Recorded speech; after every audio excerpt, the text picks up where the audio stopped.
What is up, everybody? Welcome back to the Thinking Market. I am here in my hotel room in Barcelona. A couple of days ago, there was the ninth annual Madrid conference on Austrian economics, and it was sick. I met some new professors, new people, obviously very interested in Austrian economics. It was a great time. It was a blast. Me and Ferre had a great presentation on a ghost in the machine AI weaponized by the state.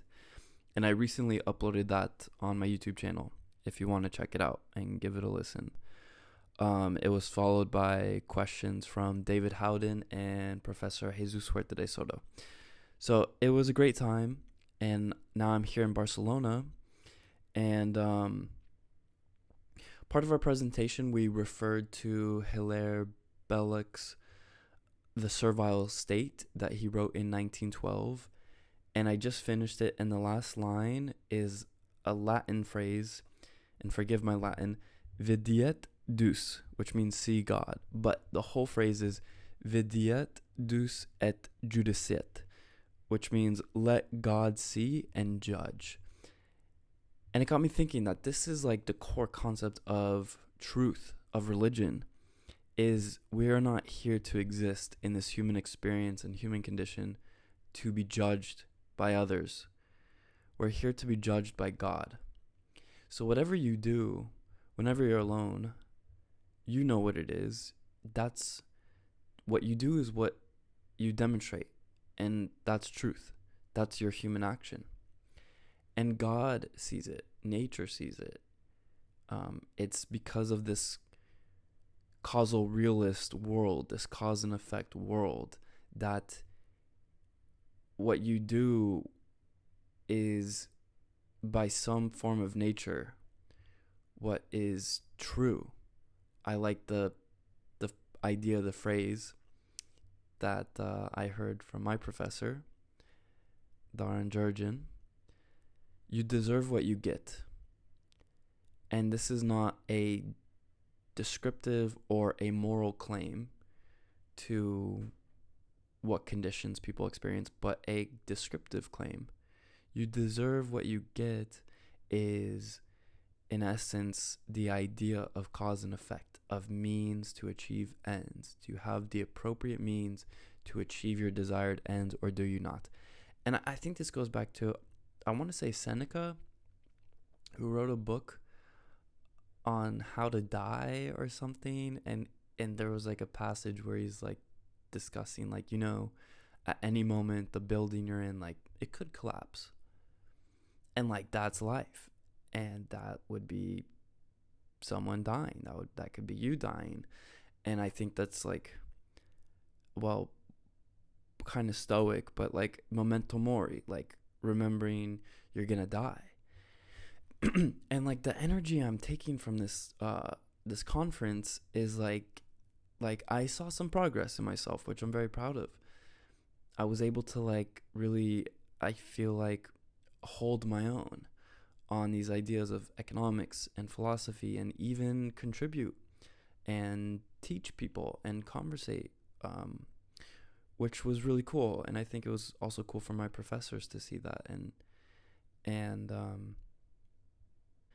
I guess I heard this as well from Curtis Yarvin when he was asked, like, as a monarchist, do you feel like you have the need to like read the room? And he's like, no, like, I don't care about the room, like, fuck the room. And I love that sentiment.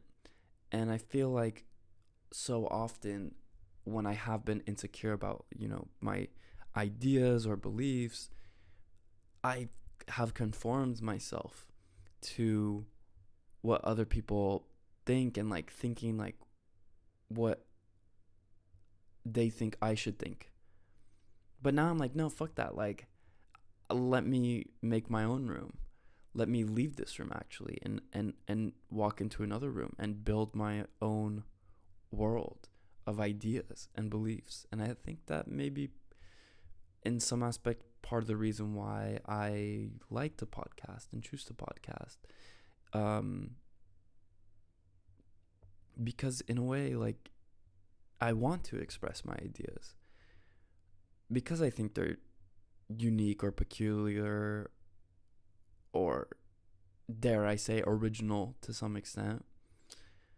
That's why I think I podcast, and perhaps why many people podcast or even go into like art or music, trying to express oneself in a different and creative, original way. And I don't know, that idea of like conforming one's thoughts, I think is, part of this idea of like our upbringing and public indoctrination and like having to go with, what's right, like recycling, even though it turns out recycling is way more harmful for the environment than just creating like new glass or new paper. The de-inking process like creates way more toxic chemicals. Like, it's because they've got everyone to participate in it that it makes it somewhat like feasible.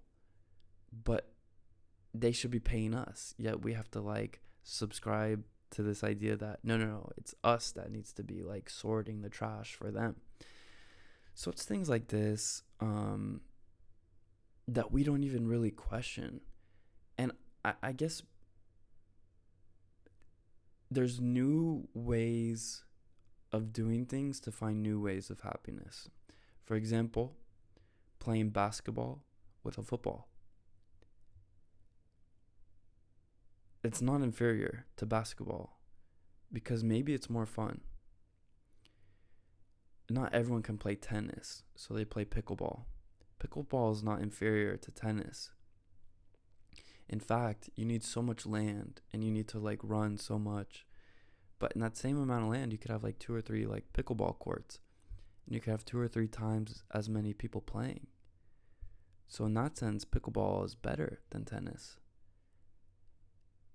And it's only right in a certain context or a certain theory. But there's new theories. There's new ways of doing things.